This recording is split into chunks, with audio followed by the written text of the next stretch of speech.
করে গতির দাবি সারা বাংলাদেশ থেকে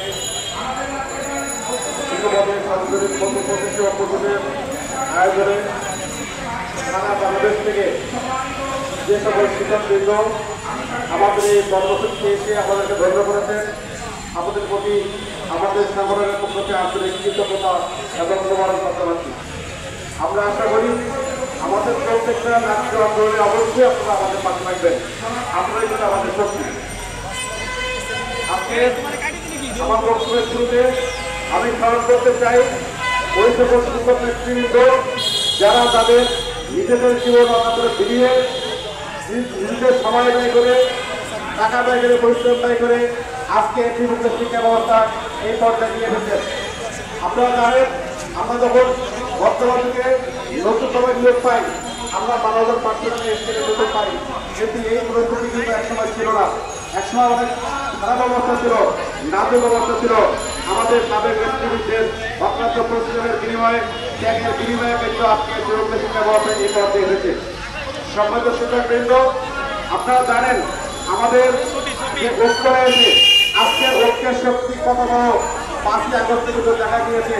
5ই আগস্টের ঐক্যবদ্ধ শক্তিতেই কিন্তু একটি স্বৈরশাসনের পতন হয়েছে। আজকের একীভূত শিক্ষক যারা ভর্তি প্রত্যাশী, আমাদের কমিটি নিয়োগ, এনটিএসের সনদবিহীন, এনটিএসের সনদ সহ এবং সুপারিশপ্রাপ্ত সকল শিক্ষকদের আজকে ঐক্যবদ্ধ। সুতরাং এই ভর্তি না দিয়ে কিন্তু পাস হওয়া যাবে না। আপনারা জানেন, আমরা বড় বড় মন্ত্রণালয়ে গিয়েছি, আমরা অনেকবার কূটনৈতিক তৎপরতা চালিয়েছি, কিন্তু আমাদের কূটনৈতিক তৎপরতা বারবার ব্যর্থ হয়েছে। কারণ ওখানে ওই সাবেক নেতা যারা ছিল, সেই নেতারা কিন্তু বসে রয়েছে। আমাদের সুবিধা পেলে আমাদের মাইন্ড হয়তো পজিটিভ হবে, সরকারের প্রতি আমাদের মাইন্ড পজিটিভ হবে, এই কারণে কিন্তু আমাদের বর্ধিত হচ্ছে না।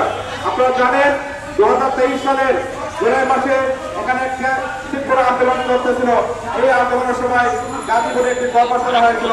সেই কর্মশালায় কিন্তু আমি একমাত্র ভর্তি করেছিলাম এবং সেখানে শিক্ষা প্রশাসনের মন্ত্রী প্রতিমন্ত্রী সহ শিক্ষা সচিব মহোদয় সহ বিভিন্ন শিক্ষা দপ্তরের ডিজি মহোদয় ছিলেন। সেখানে আমি জড়ো করতে এই সংগঠনের পত্রিকতা উত্থাপন করেছিলাম। সম্মানিত শিক্ষক মন্ডলী, আমি বেশি কথা বলতে চাই না, বক্তব্য একটাই, ভর্তির দাবি মানতে হবে, সাধারণের প্রতি দাবি মানতে হবে। শিক্ষকরা আন্দোলন গড়ে তুলবে। আজকে আমাদের আন্দোলন শুরু হয়েছে। আজকের মধ্যে যদি দাবি মেনে না নেওয়া হয়, আমাদের এই অবস্থান কর্মসূচি গণসভায় হবে। সারা বাংলাদেশের যারা তরুণ প্রজন্মের ভর্তি প্রত্যাশী শিক্ষক রয়েছেন, কেউ শিক্ষক নিয়ে যাবে না। শিক্ষা ব্যবস্থা ভেঙে যাবে। সুতরাং এই মানসিক নির্যাতনের শিকার হচ্ছি আমরা। এই নির্যাতিত মানসিক অবস্থা নিয়ে আমরা প্রতিদিন প্রার্থনা করতে পারবো না। আজকে দেখেন, আমার বাবা মারা গিয়েছে, আমার বাবা অসুস্থ হয়েছিল 3টার সময়, মারা গেছে 8টার সময়। আজকে আমি যদি আমার কাছাকাছি প্রতিষ্ঠানে চাকরি করতে পারতাম, তাহলে কিন্তু আমার বাবা জীবিত জন্য আমি দেখতে পারতাম। আমার মাতা শাস্তিরা আমি চাকরি করে পড়াশোনার কবিতা আমার মৃত্যু হওয়ার পরেই কিন্তু আমি খবরটা দিয়েছি। এই পরিস্থিতি কিন্তু আমাদের সবার, যারা আমরা দূরে চাকরি করতেছি, এই পরিস্থিতি সবার। সুতরাং আমার মনে হয় না ভর্তি প্রত্যাশী শিক্ষক যারা করে চাকরি করছে, তারা কেউই তার জীবিত পিতা বা জীবিত মায়ের দুঃখটা দেখতে পেরেছে। এবং কিন্তু আত্মীয়স্বজন মারা গেলে জানা যায় শরীর মানুষের সুযোগ আমাদের হয় না। আমাদের বক্তব্য পরিষ্কার, আজকের মধ্যে যদি আমাদের দাবি মেনে নেওয়া হয়, আমাদের কর্মসূচি লাগাতার চলবে। এই কর্মসূচি অনুসরণ করে এবং শিক্ষক প্রতিষ্ঠান ফিরে যাবে না এবং সাধারণের প্রতি এখানে আমাদের যারা নিয়োগ দেয়, কমিটির পক্ষ থেকে আমরা সবাই নিয়োগ পাই, এনটিএফ দিয়ে, নন এনটিএফ দিয়ে সবাই।